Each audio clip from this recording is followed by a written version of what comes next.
Hovuzumuzun dizaynı hazırdır. Sadəcə teras hissəsini və hovuzun içərisini necə rəng tonajından təsdiqləyək, o qaranlıq qalıb deyirsinizsə, biz sizə dizayn vasitəsindən köməklik eləyə bilərik. Məsələn, indi hal-hazırda terasda açıq rəngli kalakatda mərmər teksturalı porselendir.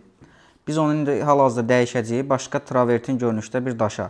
Məsələn, daha təbii görüntü verməkdən ötürü. Məsələn, burada hal-hazırda içərisində isə Maldiv su rəngində olan seriyadır, Maytanoz Selen seriyası. İndi biz bunun gecə görüntüsünü verək. Gecə görüntüsü bu şəkildədir.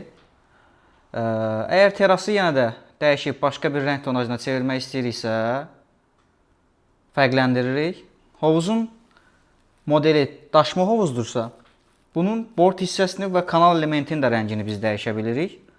Hal-hazırda bord hissəni dəyişəcəyik. Məsələn, travertin rənginə. Sonra isə